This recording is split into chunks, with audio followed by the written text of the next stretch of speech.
a username and a password that you can remember. So your Westlaw ID is like, I don't know, a 10-digit number-letter combination.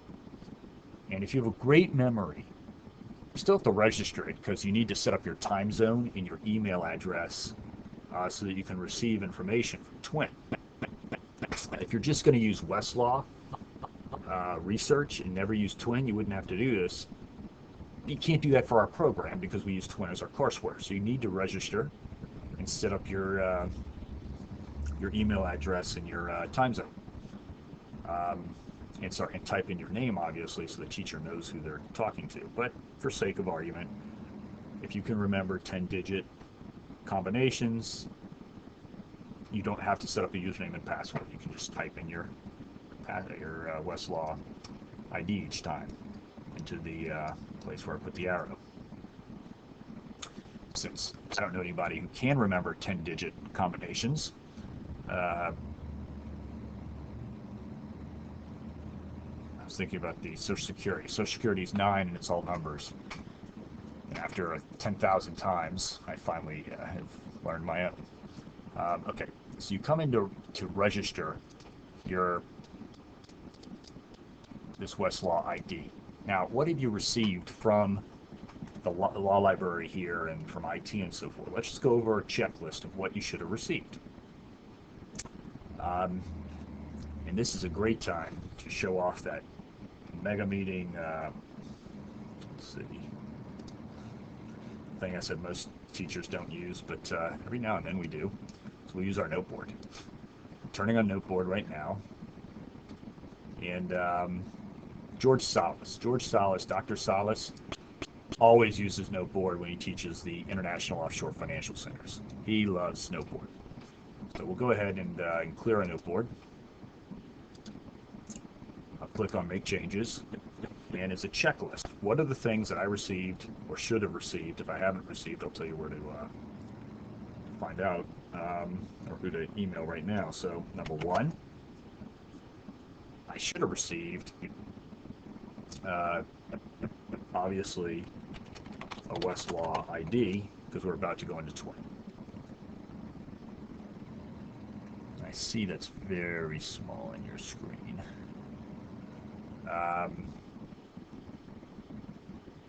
Number 2, I should have received a Lexus ID. Number 3, I should have received a combination from the IT department of a TJSL email address. So by example, wbyrnes@tjsl.edu, that's me. And I will have received a username from the IT department. Well, the username is easy. The username is always the name part of the email address, as we covered on Monday and Wednesday's orientation lectures. So again, what is my username? We'll show what we need the username for in a moment, but going over our checklist, our username is always the name part of the, I know this is sloppy, at TJSL. So the username is always the name part of our TJSL email address.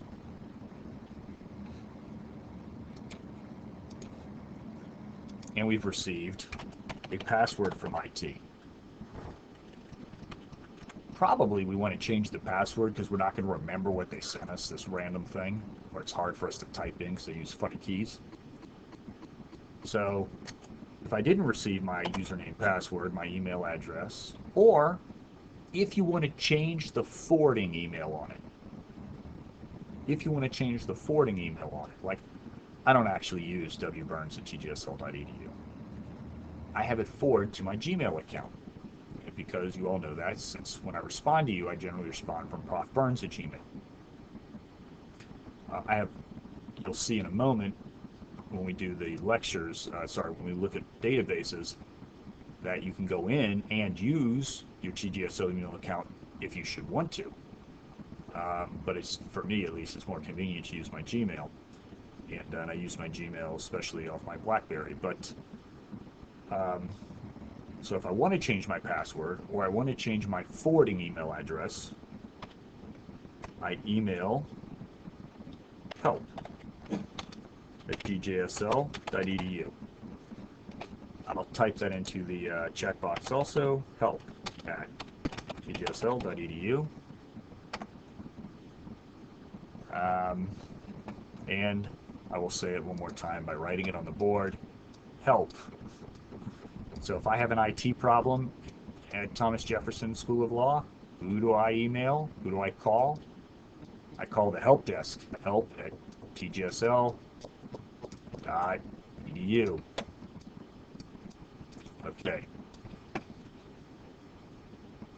There is a phone number. I think it's better to email them. And as we said on Monday and Tuesday, if you have a real tech problem, it's better to do a screenshot, screen capture. And if you don't remember how to do that, you're watching this lecture and you go, I don't remember from Monday and Wednesday, and I don't remember from your lecture. How do I do a print screen, a screenshot? Email me after you watch the lecture, and we'll do a little tech help. Or email help at tjsl.edu, and they'll send you how to do a screenshot tutorial.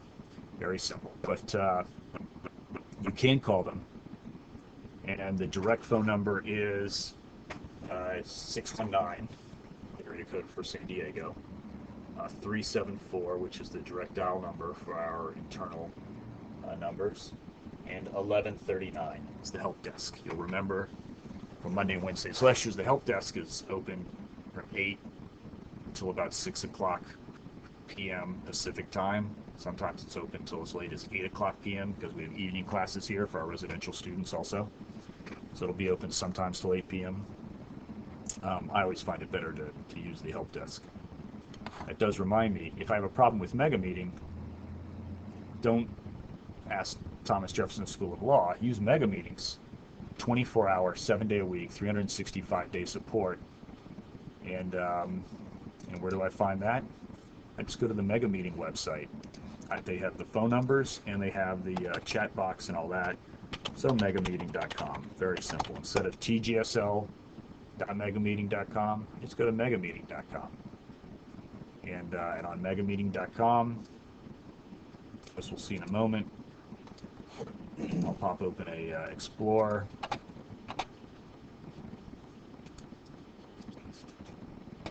I'll pop open this Explorer, and we will, and we have the telephone numbers for megameeting.com at the top.